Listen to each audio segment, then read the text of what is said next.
Boa noite, pessoal. Espero que estejam todos bem, né? É, e hoje, nessa nosso bate-papo, nós iremos abordar uma análise, né, que é o famoso Q quadrado.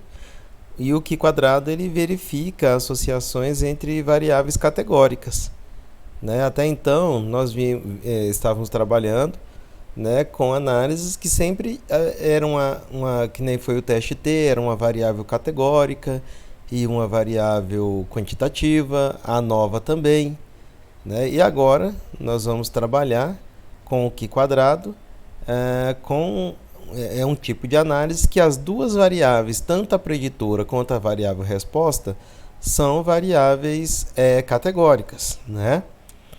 Então, uma coisa que quando nós vamos fazer o Q quadrado, então nós vamos ter, né, sempre duas variáveis categóricas ou qualitativas, e a gente tem que ter uma ideia que são testes que não é um teste paramétrico, ou seja, não é um teste que irá comparar médias, porque nós não temos médias para comparar, né?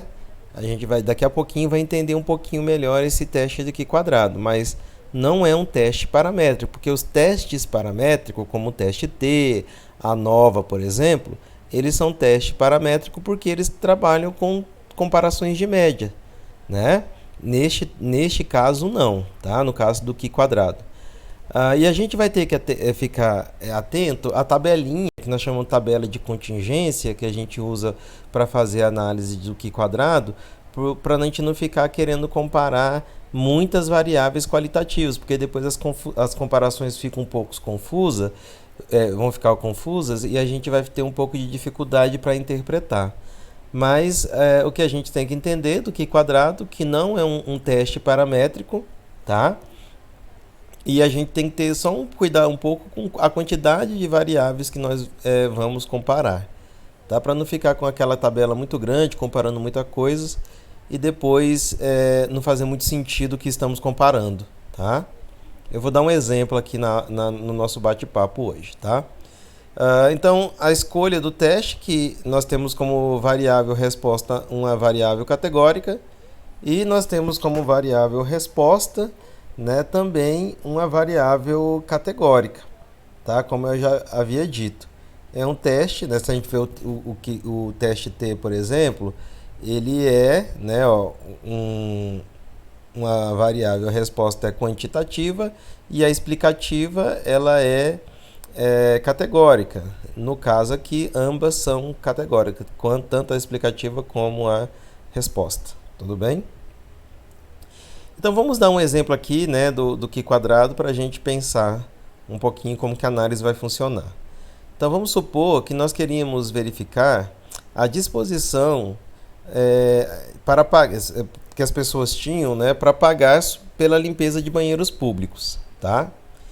E aí vem um questionamento, né? Será que homens e mulheres têm visões diferentes a respeito deste assunto? Será que homens e mulheres pensam diferente quanto à possibilidade de pagar, né, uma taxa para limpar os banheiros públicos? Será que eles têm essa ideia diferente? Será que isso não tem nada a ver com o sexo? Né? Será que o sexo vai influenciar se essas pessoas vão ter maior disposição para pagar ou não pela limpeza do banheiro? Então, talvez isso entra muito nos trabalhos de etno, né? Sempre trabalhos de etno sempre tentam verificar a questão de sexo, né? Se o sexo influencia em determinados conhecimentos, por exemplo. Então aqui está uma boa situação, né? Então a gente poderia pensar assim: você estaria disposto a pagar pela limpeza dos banheiros públicos? Essa pergunta poderia ser feita tanto para homens quanto para as mulheres, né? Então, neste caso, se a gente está perguntando para homens e para mulheres, a minha variável explicativa seria o sexo.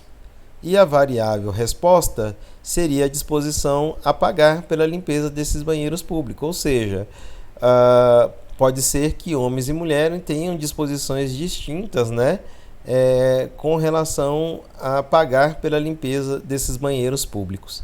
Então, observe que tanto a variável explicativa quanto a variável respostas são variáveis qualitativas, tá?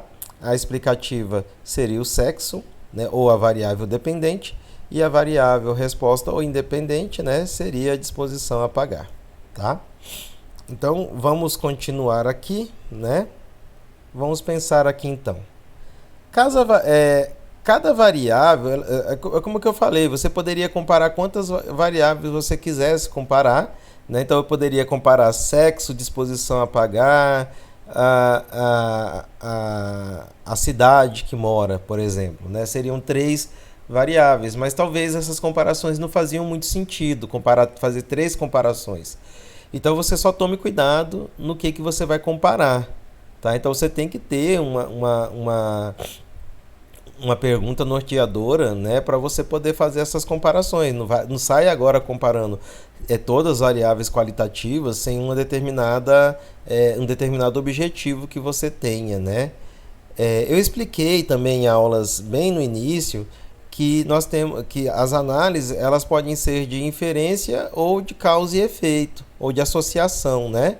Neste caso aqui, o teste de Q quadrado ele não trabalha com interferência entre as variáveis, ou seja, ele não trabalha com pressuposto de causa e efeito. Ele só verifica se duas variáveis estão associadas uma à outra. Será que a disposição de pagar está associada ao sexo? Tá? Não seria dessa forma. Será que a disposição depende do sexo? Tá? Então, no caso do Q quadrado, a gente iria falar se a disposição de pagar está associada com o sexo. Tá? Porque aqui nós não testamos, tá? Causa e efeito. Nós só verificamos se essas duas variáveis estão associadas uma à outra, tá? Então aqui vamos supor que nós fizemos a entrevista, aqui está informante A, B, C, D, E, F, G, H. Aqui está o sexo, né, masculino, feminino, vai, né, e a disposição para pagar. Vamos supor então que foi entrevistado 41 informantes, né, masculino, e 89 informantes do sexo feminino, num total de 130 informantes, tá? Foi feita aquela pergunta se estava disposto a pagar, tá? E aí, com base nesse... Aqui só está um pedacinho da tabela, só para a gente ver como que ela é organizada. E aqui nós temos essas informações aqui, tá? Então, nós teríamos uma tabela de contingência, tá, pessoal? Dessa seguinte forma. Então, nós temos assim, ó. Aqui a frequência da disposição por sexo, tá, ó? E a disposição a pagar. Tá, ó. Então, sim e não. E aqui é o sexo, masculino e feminino. Tá, ó. Então, nós temos 22 do sexo... 22 pessoas do sexo masculino falaram que tinham disposição a pagar e 19 não. O sexo feminino, 64, né, tinham disposição para pagar e 25 não. Então, se nós somarmos sim e não, nós temos 41, como nós vimos aqui, né, ó. E 89. E aí aqui embaixo está a soma de não, de homens e mulheres, né, do sexo masculino e feminino, e a somatória de sim, tá, ó. Se a gente somar tanto aqui como aqui, nós teremos os 130 informantes, tá? Então aqui é a quantidade que falou sim, a quantidade que falou não de homens e mulheres, tá, ó. Aqui é o total de homens, total de mulheres, total de homens e mulheres que falaram não e total de homens e mulheres que falaram sim. Tá? Então aqui está a minha tabela de contingência. Tá? Bom, a gente tem que tomar um cuidado que é muito comum, né, se colocar isso nos trabalhos, né? Só colocar um gráfico aqui, né? Tantos falaram sim, tantos falaram não. Tantos homens falaram sim, tantos falaram não. Tantas mulheres falaram sim e tantas falaram não. E aí depois fazem uma inferência que as mulheres, né, têm mais predisposição a pagar do que os homens. Mas às vezes, estatisticamente, isso não é diferente. Então, esse tipo de gráfico, por exemplo, poderiam vir associado com o teste de Q quadrado. Tá? Isso ficaria um pouco mais intuitivo na hora de interpretar esse tipo de gráfico. Só porque essa barrinha é maior... às vezes as pessoas falam que existe uma diferença na predisposição de pagar só por conta do tamanho da barra. né? Mas talvez o teste do Q² ele possa te dar mais confiança, né, em abordar essas possíveis diferenças aqui, tá? Bom, então tome cuidado com esse gráfico e sempre que apresentar esse gráfico, pessoal, veja se tem a possibilidade de fazer um Q², tá? Se tiver possibilidade, faça. Vai ajudar na interpretação e na apresentação dos seus dados. Você pode falar, né, que você visualizou essa diferença e aí você vai poder falar se existe não uma associação entre a disposição para pagar pela limpeza dos banheiros públicos ou não. Até porque a quantidade de homens que nós entrevistamos foi menor do que o número de mulheres, né? Então talvez isso pode levar a um equívoco também na hora de interpretar, porque aqui tem menos e aqui tem mais informantes também. Então por isso que o Q² pode ajudar a cair fora dessas armadilhas, tá? Então, ó, vamos fazer aqui uma dedução do resultado esperado se a hipótese nula for verdadeira. O que é a hipótese nula? Que a gente ia partir do pressuposto, então, né, que o que seria esperado é que o sexo não tivesse associação, né, que a disposição a pagar e sexo não tem associação. Isso então seria a minha hipótese nula, né, onde eu ia partir do pressuposto onde não tem associação entre essas duas variáveis. Tá? Então o que a gente calcula aqui, né, o que a gente vai calcular aqui no Q² seria então a hipótese nula. O que seria o esperado, né, a gente vai calcular aqui o que seria o esperado se a hipótese nula for verdadeira. Ou seja, aqui nós temos os valores reais, agora nós vamos calcular esses valores aqui, ó, caso, tá, pessoal, a hipótese nula seja verdadeira, ou seja, caso não tenha associação entre sexo e a disposição de pagar, tá? A disposição em pagar pela limpeza dos banheiros públicos. Então agora nós iremos fazer o cálculo, né, para testar se essa hipótese nula é verdadeira. Como que eu faço isso, né, ó? Vamos olhar aqui. Então, olha só, aqui, ó, 22 falou sim. Então, olha só, qual seria então o esperado se a hipótese nula fosse verdadeira? Então eu não sei. Eu não sei. Tá, ó, então eu vou pegar aqui x, fazer uma regrinha de 3, tá vendo, ó? X pelo total de informantes homens. E vou fazer aqui 86, que é a soma de homens e mulheres, que falaram sim, e o total de informante. Então aqui, ó, peguei aqui, ó, eu não sei qual seria o valor de respostas sim, se a hipótese nula fosse verdadeira. Então eu vou calcular. Então x em relação a 41 homens que responderam e 86 do total de homens e mulheres que falaram sim, de 130 informantes, que são os homens e as mulheres. Então eu vou repetir isso para todos os valores. Então tá aqui, ó, x sobre 41, que é igual a 86 dividido por 130. Cruzando aqui os valores, que é uma regra de 3, né, ó, 41 vezes 86 dividido por 130. Então o valor esperado de homens que diriam sim caso a hipótese nula fosse verdadeira seria de 27,12 informantes. Tá, ó, então tá lá. Então o valor esperado se a hipótese nula fosse verdadeira seria isso. Aí agora eu vou proceder o cálculo, né, para o não. Olha lá, pessoal. Tá vendo, ó? X, né, que eu não sei qual que seria esse valor caso a hipótese nula seja verdadeira, né? Eu não sei, então eu vou ter que descobrir. Faça a regrinha de 3, x de 41 homens e 44 do total de homens e mulheres que falaram não, de 130 informantes. Então eu faço essa regrinha de 3, olha lá, ó, x sobre 41, que é igual a 44, né, ó, dividido por 130, que é igual a 41, né, cruzando aqui, que a gente faz na regra de 3, né, a gente cruza. Olha lá, 41 vezes 44 dividido por 130, que vai dar 13,88. Então isso seria o esperado, né, de respostas entre desse 41 aqui. A gente esperaria então que 13,88 responderia não para que a hipótese nula fosse verdadeira.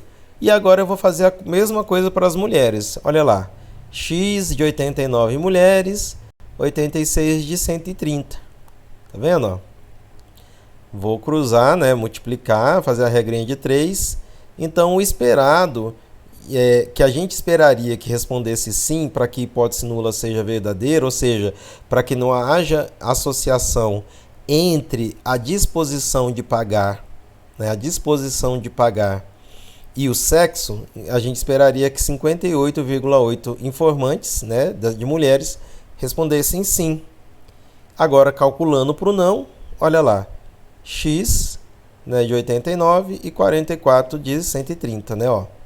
Eu fazendo a continha, nessa continha aqui, nós teremos aqui um total de 30, teríamos que ter um total de 30 mulheres respondendo não, né, para que a hipótese nula fosse verdadeira. Então aqui eu tenho os valores esperados, tá, pessoal? Se eu somar aqui vai dar 41, se eu somar aqui vai dar 89, se eu somar aqui vai dar 86, se eu somar aqui vai dar 44. Então eu calculei aqui quais seriam a frequência de respostas esperada para sim e para não, tanto para homens quanto para mulheres, se a hipótese nula fosse verdadeira. Ou seja, que o sexo não interferisse na disposição de pagar pela limpeza dos banheiros públicos. O que eu vou fazer agora, pessoal? Eu vou calcular o meu Q quadrado. Já fiz aqui, né? Aqui foi o Q observado e o esperado. Agora, o que eu vou fazer? Eu vou comparar o observado, que foi as informações que eu peguei em campo, com o esperado, né? Ó, o que eu esperei, o que eu esperaria encontrar caso a hipótese nula fosse verdadeira. Então eu vou fazer essa continha aqui. Olha como que ela é fácil, ó. Vamos aqui no próximo slide, ó. O observado menos esperado, então é 22 menos 27,12 elevado ao quadrado, dividido por o esperado, que é 27,12. Tá, ó. Aí mais, tá, ó, 19 menos 13,88 elevado ao quadrado, dividido por 13,8, ó. O observado menos esperado elevado ao quadrado, dividido pelo esperado. Olha lá, 64 menos 58,88, dividido pelo esperado, que é 58,8. Tá, ó. E por fim, né, ó, 25 menos 30,12, dividido por 30,12, tá, ó, que é o esperado. Se você fizer toda essa continha, o valor do Q quadrado vai ser 4,17. Então, fazendo toda essa continha aqui, depois somando, vai dar 4,17. Então, esse é o valor do meu Q quadrado, tá? Agora, o que eu vou fazer? Então, o que eu fiz? Eu comparei, né, o que eu observei em campo e comparei com o esperado. Então, se isso fosse... Então, como a gente vai ver agora, se o que eu observei difere do esperado. Será que essa associação existe ou não? Então, a gente vai agora para a nossa tabelinha, né, dos valores de Q quadrado. Então, lembre-se que a gente falou que a gente trabalha com P de 0,05, né, um valor de P de 0,05. Então, eu vou pegar um grau de liberdade, né, que nós temos dois sexos, masculino e feminino. E aí o grau de liberdade é o n-1, né? Então nós temos só um grau de liberdade, tá aqui, né, ó. Então o valor do meu Q quadrado de tabela ou Q quadrado crítico é 3,841, né? Aqui tem a fórmula para ensinar, tá, pessoal? Linha menos 1, número de coluna menos 1, tá? Se você for comparar mais. Tá, então, o grau de liberdade, no caso do Q quadrado, é isso aqui, ó. Linha menos 1, coluna menos 1. Como nós temos duas linhas e duas colunas, ó, voltando lá, ó. Duas linhas e duas colunas é 2 menos 1, né, ó. Voltar aqui, deixa eu voltar lá. 2 menos 1 vezes 2 menos 1, né, aqui dá 1. Aqui dá 1. 1 vezes 1 é igual a 1, tá? Então, aqui está mostrando a fórmula como que você calcula grau de liberdade para o Q quadrado. É o número de linha menos o número de coluna, menos 1, vezes o número de coluna menos o número de linha. Aqui você tem a quantidade de grau de liberdade. Então, aqui nós temos, tá, ó, 3.841. Então agora que eu sei disso, eu vou comparar, né, o meu Q quadrado calculado com o meu Q quadrado de tabela, ou o Q quadrado crítico. Aí aqui é só a gente lembrar, né, pessoal? Então aqui é uma distribuição, né, dos valores de Q quadrado, tá, ó. E aqui é o zero, e aí nós temos mais 3,81 para mais, né, do Q crítico aqui, ó, e para menos, tá, ó. Então, essa área aqui para mais e para menos é a área de aceitação da hipótese nula. Então, se o meu valor calculado ele cair nesse intervalo, eu vou aceitar a hipótese nula. Qual que é a hipótese nula? Que não há associação entre as duas variáveis. Ou seja, não existe uma relação, uma associação entre, né, a disposição de pagar a limpeza dos banheiros públicos e o sexo. Agora, se cair fora desse intervalo, ou seja, se o meu Q quadrado calculado ele for maior que o Q quadrado crítico, né, ele vai cair fora dessa área de aceitação e ele vai cair na área de rejeição da hipótese nula. Neste caso, então, né, como ele caiu aqui 4,17, então ele caiu fora da área de aceitação da hipótese nula e caiu na área de rejeição da hipótese nula. O que quer dizer isso então? Significa que agora nós vamos rejeitar o H0 e vamos aceitar, né, a nossa hipótese verdadeira, a nossa H1, né? A gente rejeita agora o nosso H0 porque ele caiu fora da área de aceitação e o valorzinho aqui, ó, caiu na área de rejeição da hipótese nula. Então, neste caso, o que nós interpretamos? Que existe uma associação entre a disposição de pagar e o sexo. Ou seja, nós podemos afirmar agora que existe uma associação entre a disposição de pagar pela a limpeza dos banheiros com o sexo. Então, o sexo pode, né, influenciar, né, pode ter uma influência na disposição de pagar pela limpeza dos banheiros públicos. Tá vendo, pessoal? É bem simplesinho, não tem mistério Q quadrado, né? A gente calcula, a gente pega os nossos valores observados e fazemos um cálculo de valores esperados caso a nossa hipótese nula seja verdadeira. E depois nós comparamos essas duas tabelas de contingência com os valores observados e com valores esperados. E observe que isso permite, né, a gente comparar essas variáveis qualitativas e aí fazer inferências ou fazer uma redação com mais robustez. Tudo bem, pessoal? Eu espero que vocês tenham gostado, tá? Espero que seja útil para vocês e até a nossa próxima oportunidade. Grande abraço e até a próxima, até o nosso próximo bate-papo.